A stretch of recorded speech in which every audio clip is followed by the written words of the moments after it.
Hello, welcome pen friends. Welcome to day 18 of Ink Journals Challenge, 30 inks, 30 days. So day 18 finds me writing with Papier Plume Bootlegger Sacrament. Now this ink came in the ink flight from Ink Journal in July of this year. And it's very, to me, quite unusual, and I think it's going to be interesting as we look at it. So first of all, we'll start the bath test, and that'll be going on while I talk here. I'll put that in there. And we'll, not too much is lifting up. That's interesting. We'll set it aside. First thing I wanted to show you was, I apologize, yesterday I forgot to show you the outcomes of the other inks, of the Diamine Arctic Blue. It really was pretty much disappeared. You can see a little bit, just a little shiny, like almost silver left on the page, and that's it. You really can't read it. So that was that one.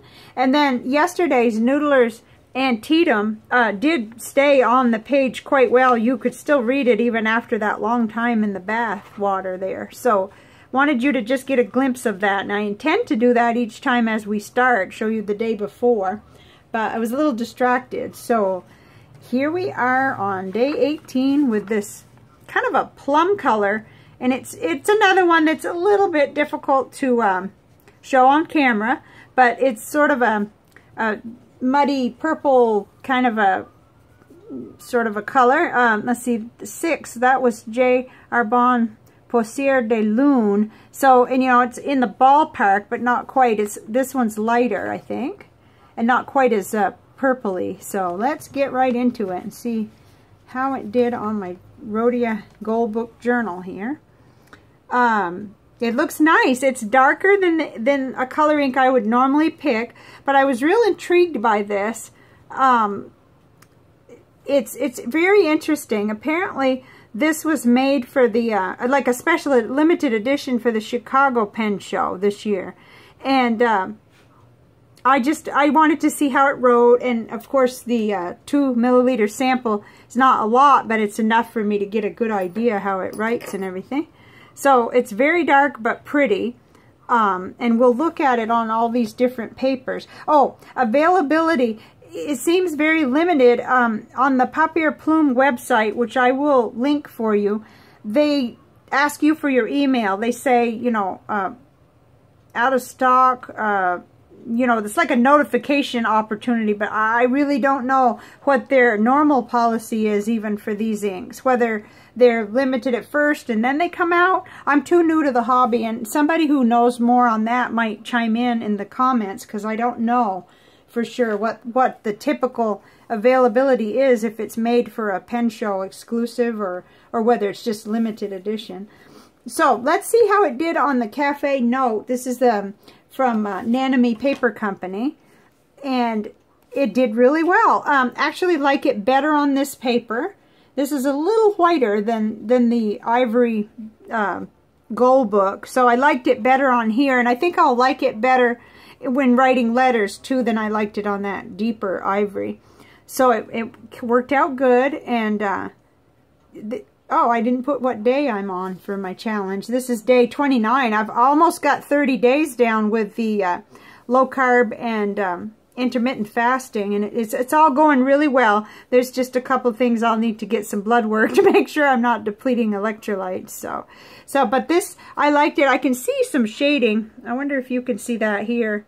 Kind of see how it's lighter there and then darker. I see quite a bit of that, and that was early in the dip, I think. You know, for this, the Serendipity is quite consistent, but it does have a little bit of a fade out as you get closer to needing to put more ink into it.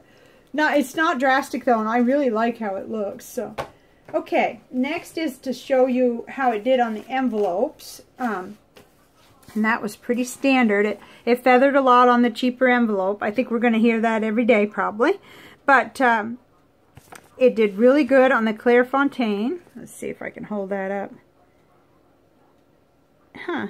Interesting. The closer you look at anything, the more you see the little imperfections. But I think it just did just fine, I would say.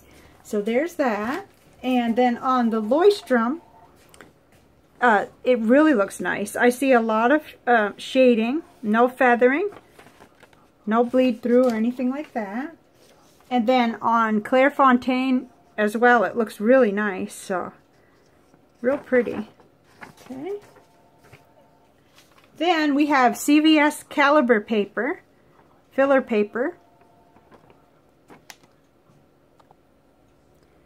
There, we had a little malfunction with the ringer on the phone, but I'm back. This is CVS caliber paper, and it looks really nice on here. This paper is just amazing.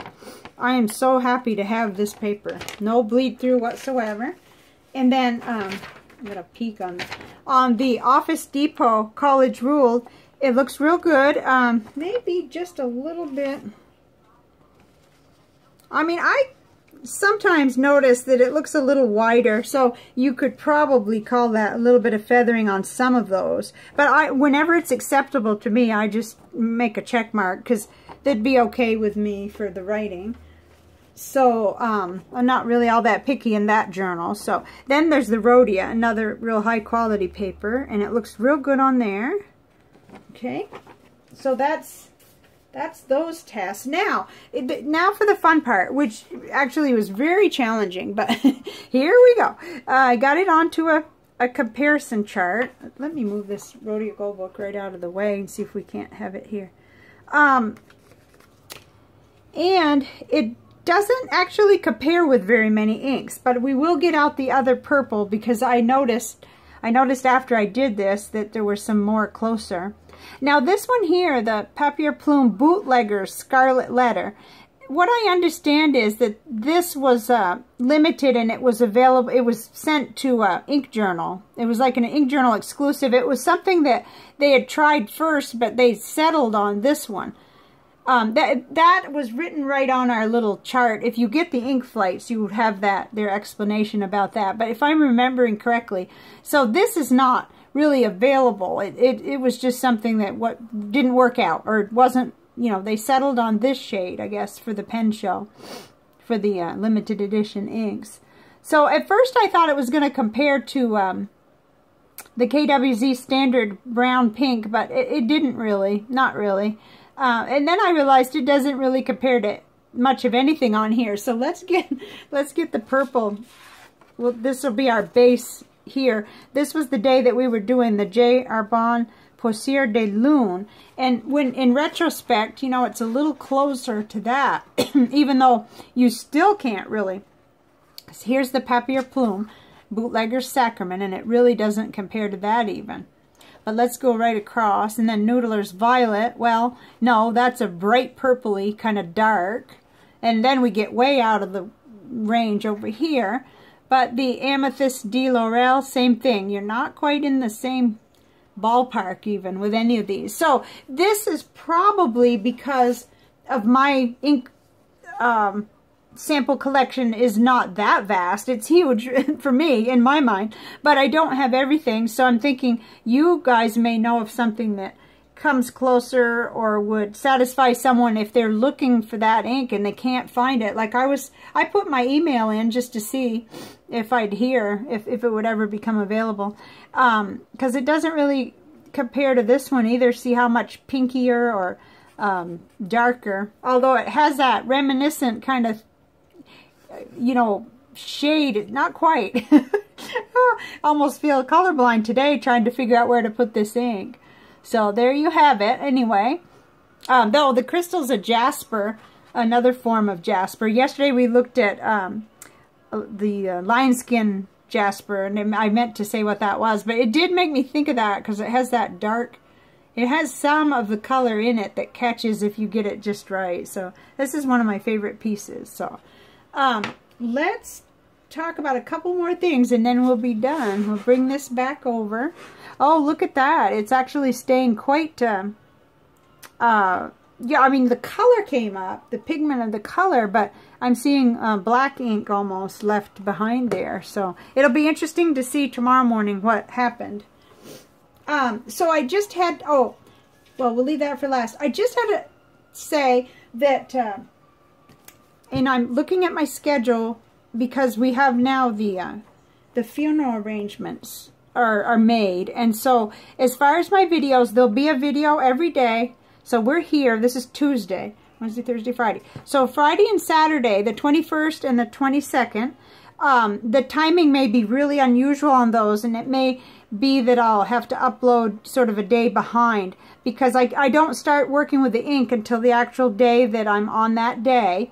That makes it unusual. I can't do them ahead and just, you know, upload them, because that's not how this challenge works. So you will have a video for each ink color, and it just may be like, you know, until after the funeral on the 22nd, it may be a little bit, you know, delayed, by pushed ahead a day, and we'll manage, and it'll be good. So I just wanted to let you know that, though, because, you know, we got started, and I'm excited too about, you know, having a video and a visit with each of these colors. Look at this. We've got, good grief, you know, 18 days down, so we only have 2 more lines here. So let's talk about what's for tomorrow, and then we can close.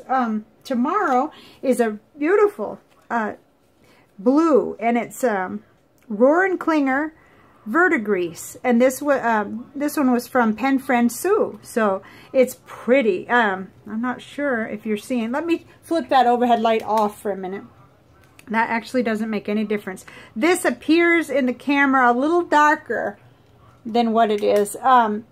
So we'll see tomorrow. That often happens with this white paper, though, and then when we get on to some of the other papers, I notice it clears up and looks a lot closer. So it's not quite that bright. It's more of a, oh, it's just pretty, and it'll be fun to see what it looks like it. So I'll see you tomorrow for that color, and have a great day. Thank you. Bye for now.